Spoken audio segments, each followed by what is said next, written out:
Good morning. Hopefully my internet does not go out again. Let's see here. Let me let everybody know. Going on a little earlier today. And for anyone who didn't watch it yesterday, this week is really just about, I'm doing some mindful morning things, but you guys are really the ones that are going to be creating this, because I'm going to, what I'm doing this week is kind of like organizing the content of these beliefs, right, that I want to share with you guys. And then we're going to do an actual like challenge with other people in a couple weeks. So you guys are part of the creation process. So welcome. So whatever you guys need, like what is it that you have an issue with or have a struggle with in the mornings, getting going? Like I want to know all of the things. I want to know what you guys really want support with. Or is that something that you have a hard time? Do you have a hard time at reaching out for support or knowing what you need support on? There's going to be a day that we do talk about all of that. It's going to be maybe tomorrow or the next day.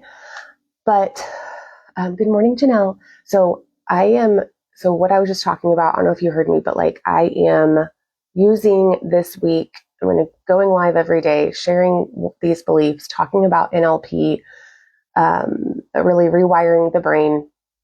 And then we're going to do this is going to be going into like the actual challenge.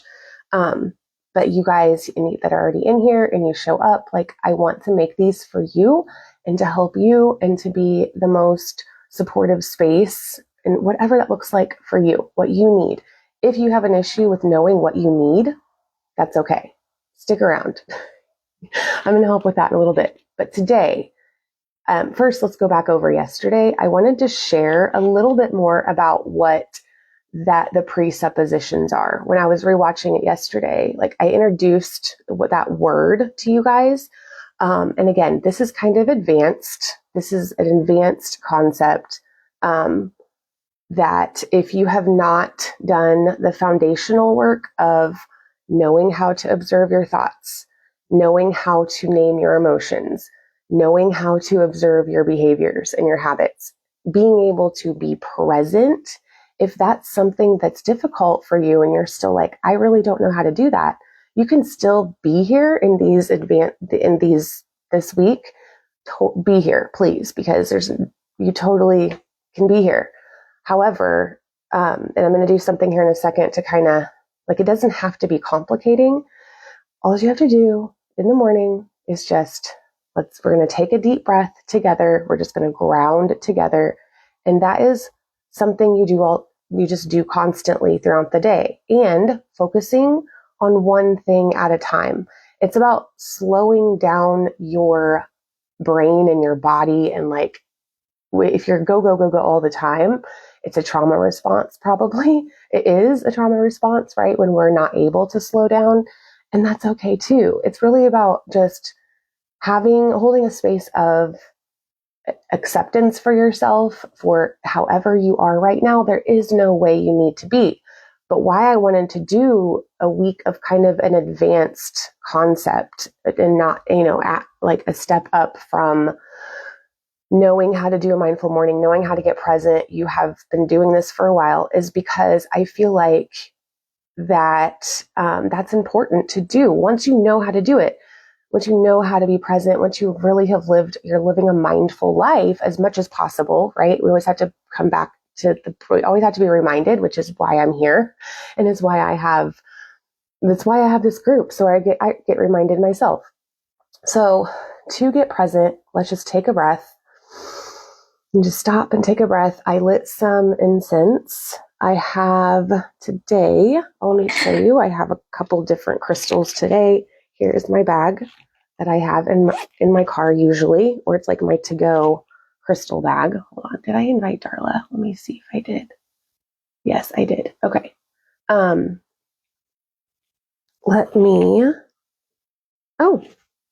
found these cards, Janelle. Look. Okay, hold on. And I think I'm going to invite, hold on, let me see here. Oh, wait, I already got her. Okay, cool. Did I get Stacy? Yep, I got her too. Okay. Here, my Labradorite. We're going to do that. Okay, so you just want to take a couple breaths. And you want to feel your feet on the floor. You can have a crystal in your hand if you would like. We're just going to get present here before I start to teach about presuppositions and NLP a little bit more. Make sure this is working. Okay. And so just taking a breath, breathing in again, breathing in through your nose, having your belly blow out like a balloon. And you just want to kind of open up your airways, right? And open up your chest, make it a little bit, you want to start to breathe deeper to where your body can expand, right? This is really the point of a mindful morning too, is to, when you relax your body, then your meridians open up and then you can start to heal a little bit more and things start to come up. And so when we do this, you really just want to do a body scan. That's also something you can do. So really, starting at your feet and just going up your feet, having your eyes closed, feeling your feet. You can see just drawing light up from the earth is something that I like to do. And especially if you experience a lot of anxiety. So like just imagine pulling light up from the earth with your breath and then up to your knees and your calves. And then when you exhale, you can go up the rest of your body. So from your hips, up your stomach, up your chest, up to the top of your head. And you can go back down again if you would like. And so it just really gets you, like a body scan is probably the number one best thing to do to really get into the present moment. And then just saying, my body is an anchor and is the anchor to now, to the now. My body is an anchor to the now. Feeling the clothes on your skin, tuning into any sensations in your body, tuning into any emotions, any thoughts, storylines that maybe you had a dream, maybe you're worried about what's happening today. And so you just want to be in the moment. Okay. So now that we're here, today, the belief that we're going to talk about, first of all, what is a presupposition that I talked about yesterday? A presupposition is really an assumption, okay? Is assuming something is true. So without getting really complicating, because NLP can be extremely complicating, you guys, if we make it that way. It can be extremely complicating or it can be extremely simple.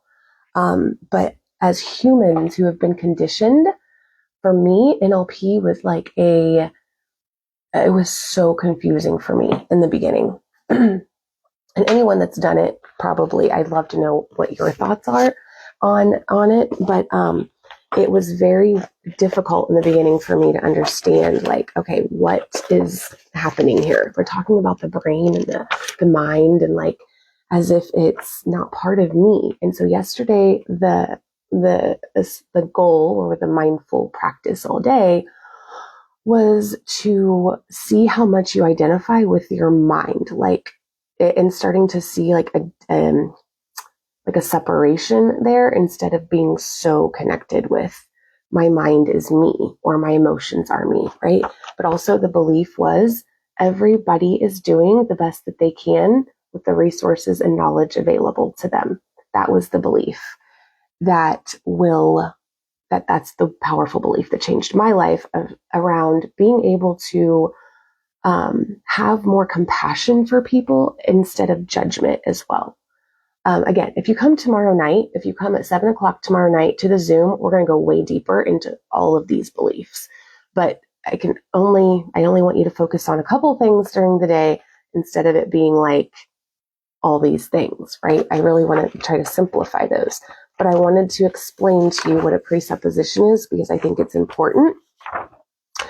for you to know this. So, all right. So a presupposition, they're assumptions, and they allow you to subtly convey suggestions to the subconscious mind without critical analysis and help create new and better internal representations for people.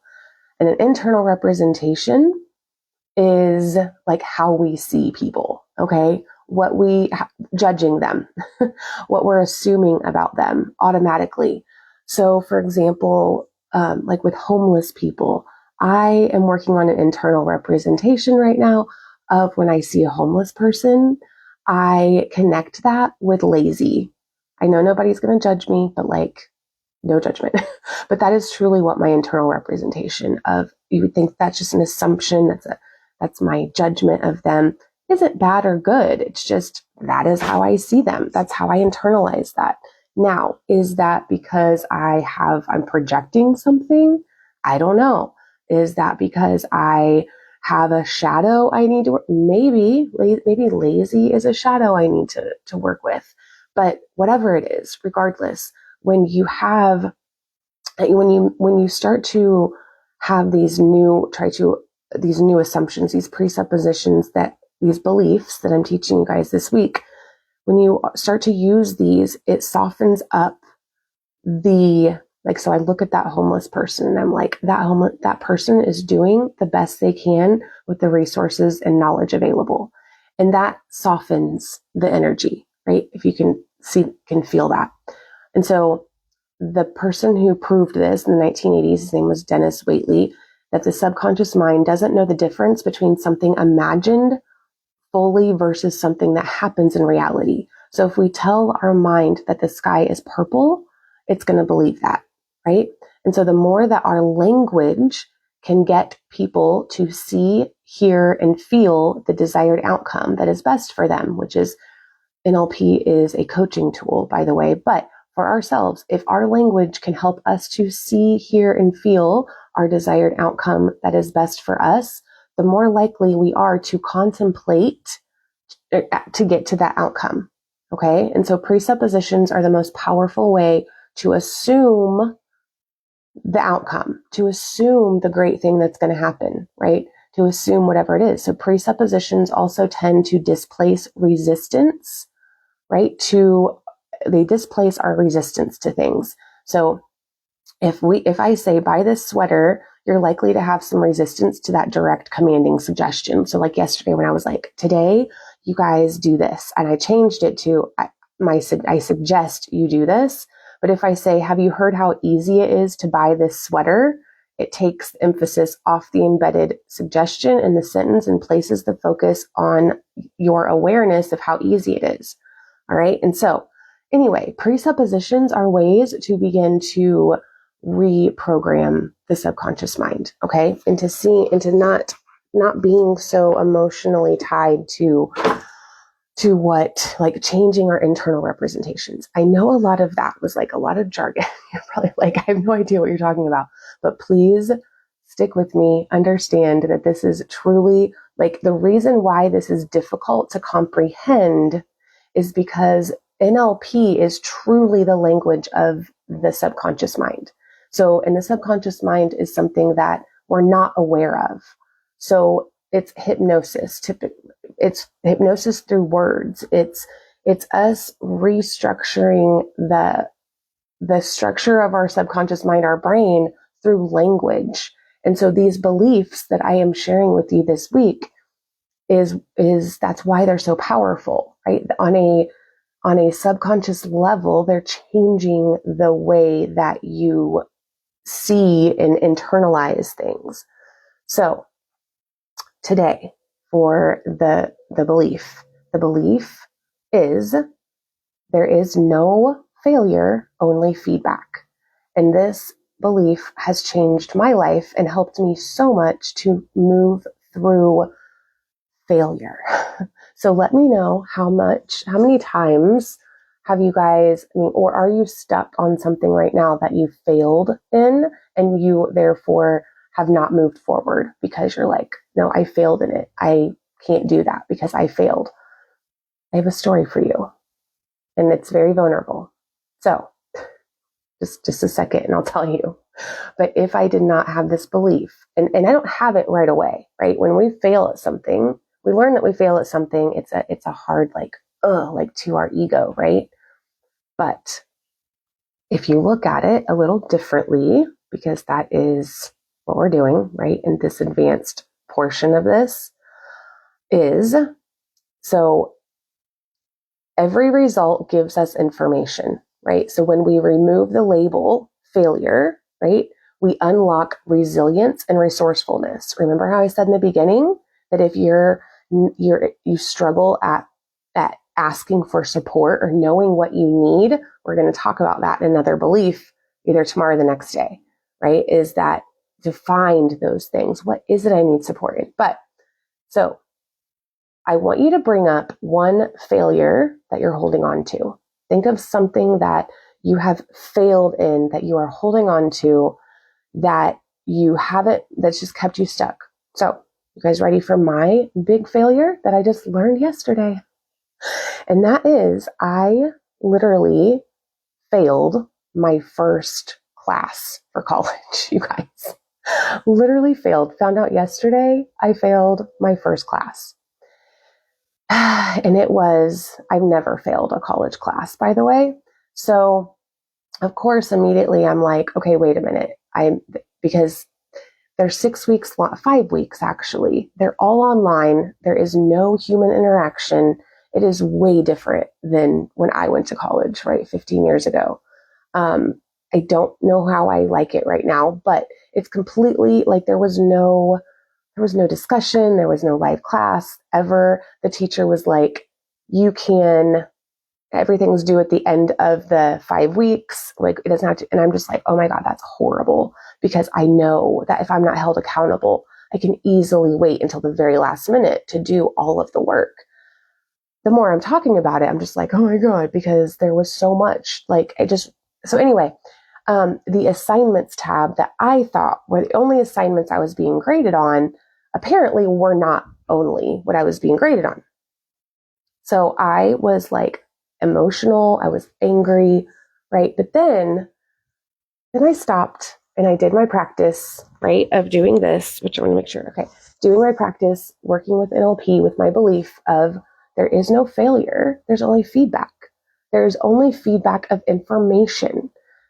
This is also about not defining who we are by our failure. That doesn't define who we are. However, if you're defining yourself by that failure, like I just wanted to give up. I'm just like, oh my gosh, I'm so done with this. Whatever. This isn't for me. I'm an amazing coach. I'm amazing at what I do, and I fail my intro to sociology. Like what? I did all the main things, but then there were like little things I didn't do because they weren't on that assignment thing. And so what if we reframe this, right, from being a failure, reframe it as valuable feedback that we wouldn't get if we didn't fail? So, and this is where we're telling the subconscious mind, we're saying there's that assumption, right, that presupposition, we're saying the assumption we're making is that, okay, give me this data. Give me this data back on how I can be better. What is it that I didn't do? What didn't I do so that I can do that the next time that I try? So, and what this does is it puts us in this place. It detaches us from identifying with the failure, first of all. And second, it can actually make the second time around even better. And we learn things that we wouldn't have learned before, right? We learn things by mistakes and failures that people that don't make mistakes or fail will never learn, right? And also it was a punch to my ego, because I'm like, I've never failed a college class ever. And I failed my first one. So if I was to make that a big deal, then I probably wouldn't be doing it anymore. So, okay, now, every outcome is data. This is what we're going to tie this up here. We're going to bring this to a close. That every outcome is data. Failure is just feedback pointing toward a better path, right? A more clear path. So you just heard my vulnerable story that I literally just found out yesterday. And I ended up getting a lot of I'm still waiting. I also emailed the teachers, or the teacher, and I'm like, can you please clarify some things? So the next time around, I don't do this again, right? I will get a 100% in that freaking class because of this failure. So again, I want to bring up one setback, and I want you to ask yourself, what feedback is this giving me, and how can I use it to adjust? Okay, today, if there's a failure that you're thinking about right now, or whatever, you go to work and something, you didn't do something correct. And there's one person that I work with right now that does this so well. Her name is Molly, and I'll tag her in this, but I've noted, just observing her, she does an amazing job at just like, okay, I messed up. I admit it. Okay, so what do I need to do to be better? Amazing. And that helps build up resilience, right? And keeps us going. So today, there is no failure, only feedback. Write that down somewhere. I'm going to put it in like a block thing in the group. And ask yourself, what feedback is this giving me? How can I use it to adjust? Okay. And then another question is, where in my life am I ready to see failure as feedback? Even a divorce, at the end of a relationship. Maybe you got fired from a job. Okay. Maybe I don't know, whatever. I want you guys to write out your freaking failures, write them out, bring them tomorrow night to the Zoom call, and then we can reframe them, and you can you can get so much feedback, right? It's to take the ego out of it and see it as a separate entity than you. Okay, you guys. So that was a little bit longer, but please, I hope that this is sticking. Whatever questions you have, if you know what NLP is, I've talked about this for years, but these are transformational concepts and beliefs that will change your life if you truly apply them, right? You have to practice the presence first and the mindfulness, and then this on top of it, right? You have to have that mindfulness and presence as a foundation, and then you start to do this. That was where my disconnect was when I first started NLP. All right, you guys, have a beautiful day. Let me know how today goes, and I'll see you guys later.